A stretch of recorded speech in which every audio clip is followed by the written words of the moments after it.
नमस्कार दोस्तों, क्या आप जानते हैं भगवान राम सहित उनके तीनों भाइयों का मृत्यु कैसे हुई?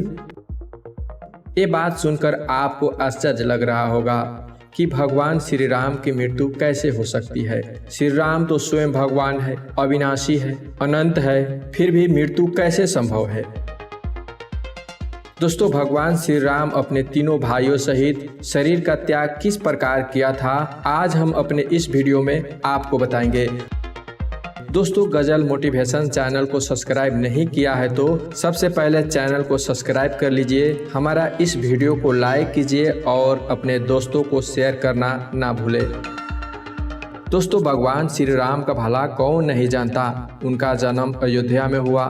उनके पिता का नाम दशरथ और माता का नाम कौशल्या थी। श्री राम को मर्यादा पुरुषोत्तम के रूप में माना जाता है। उनकी जिंदगी काफ़ी संघर्षों से भरी हुई थी। उन्होंने अपने समय के बड़े बड़े दानवों का संहार किया और उस समय के सबसे बड़ा दानव रावण का भी अंत किया। उसके बाद अपना वनवास पूरा करके अयोध्या वापस आए और अयोध्या नगरी का राजा बन गए। भगवान श्री राम को राजा बनने के बाद सब कुछ ठीक चल रहा था। प्रजा खुश थे, पूरा राज्य खुशहाल पूर्वक रहने लगे थे। भगवान श्री राम ने धरती पर 11,000 वर्षों तक ही शासन किया। अपने इस लंबे शासन काल में भगवान राम ने कई ऐसे काम किए जिन्होंने हिंदू धर्म को एक गौरवमयी इतिहास प्रदान किया। एक दिन भगवान राम अपने मंत्री से नगर और प्रजा की हाल पूछा। मंत्री ने जवाब में कहा, प्रजा सब खुशहाल है प्रभु। परंतु ये बात कह के मंत्री चुप हो गए। फिर भगवान राम ने पूछा, राज्य में कोई अनहोनी हुई है? मंत्री जवाब नहीं दिया।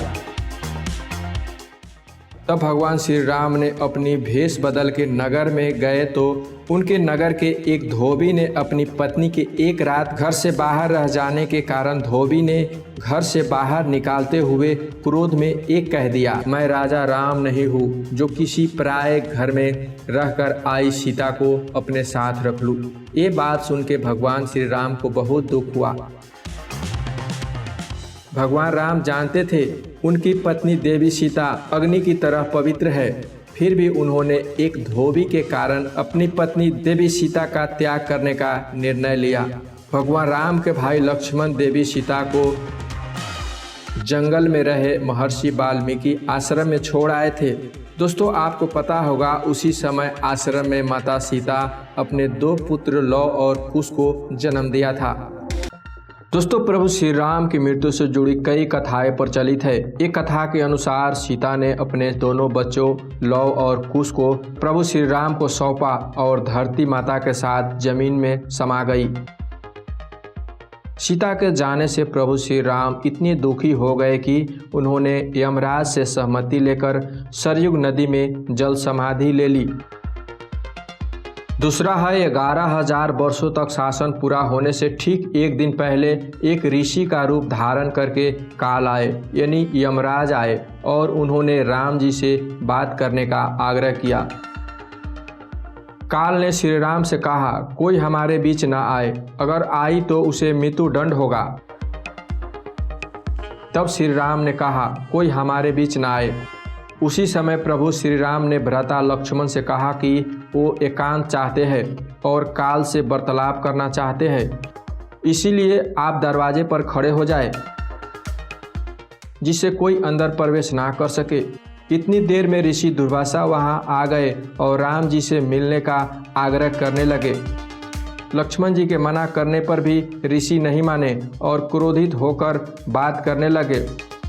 लक्ष्मण जी दुर्वासा के क्रोध से बचने के लिए कमरे में प्रवेश कर गए जहां श्री राम वार्तालाप कर रहे थे। ये देखकर श्री राम भी लक्ष्मण पर क्रोधित हुए और उन्हें मृत्यु दंड न देकर देश निकाला कर दिया। लक्ष्मण जी के लिए वह भी मृत्यु समान ही था, इसीलिए वो सरयुग नदी में समा गए और शेषनाग का रूप धारण कर लिया। भाई की जल समाधि से आहत होकर श्री राम ने भी जल समाधि का निर्णय लिया। भगवान राम ने भरत और शत्रुघ्न को भी अपने अंदर ले लिया और सरयुग नदी के अंदर जल समाधि लेकर भगवान विष्णु का अवतार ले लिया।